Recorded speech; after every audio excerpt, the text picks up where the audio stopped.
In the last section, we ran the docker ps command, and we saw one variation of it, which was docker ps --all.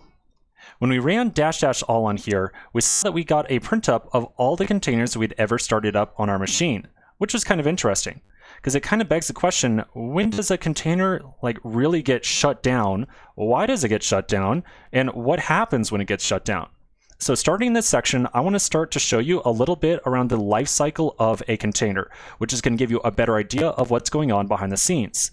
Now, before first investigating or just jumping to the end, like figuring out what happens when a container gets shut down, I want to kind of go all the way to the start and really figure out what happens when a container is first created. Now, we've learned at this point that to start up a new container from an image, we use the docker run command. But when we looked at this diagram, remember we looked at this diagram like 2 or 3 sections ago, you'll notice that I had put some very particular terminology here. I said creating and running a container. Creating a container and actually starting it up are actually 2 separate processes. So there's actually 2 additional commands in addition to docker run that we can use to start up a new container. Docker run, running that at your command line, is identical to running 2 other commands together. First, docker create, and then docker start. As you might guess, the docker create commands is used to create a container, have an image, and then start is used to actually start an image. But at this point, you might be a little bit curious of, hey, what's the distinction between creating a container and actually starting a container? Let's look at a diagram that's going to help you understand the differences between the 2. So we've looked at a diagram like this several times before. Remember on our image over here, we've got that kind of file system snapshot of sorts, and we've also got a start command. The process of creating a container is where we kind of take the file system in here and kind of prep it for use in this new container. When we create the container, we're just talking about kind of prepping or setting up this file system snapshot to be used to create the container.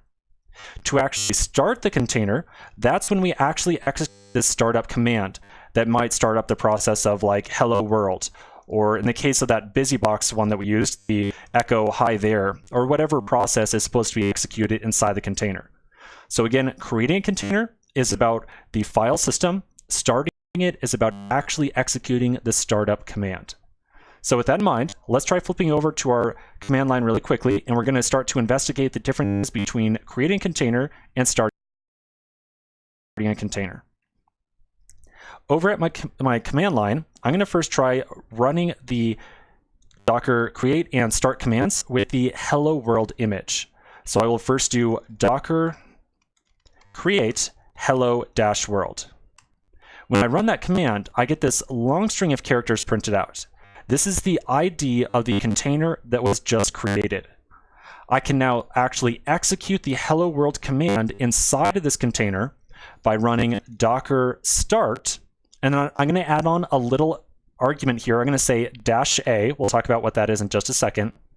And then I'm going to paste the ID that was just emitted right here. So I'm going to paste in that really long series of characters.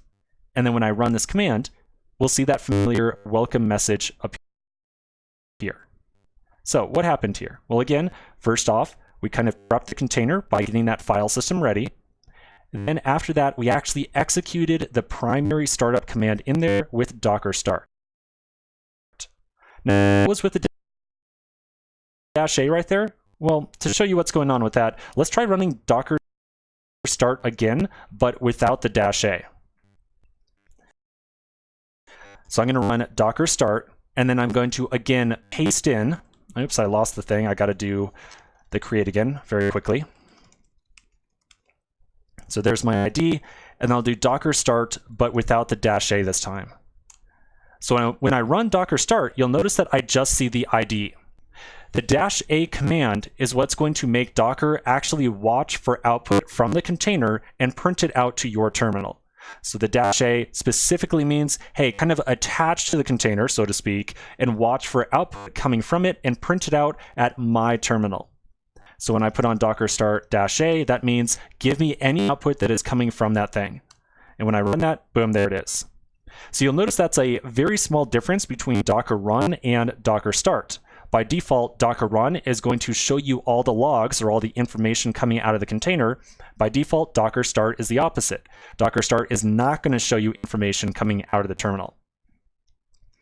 All right, so that's the differences between Docker run and Docker start and Docker create.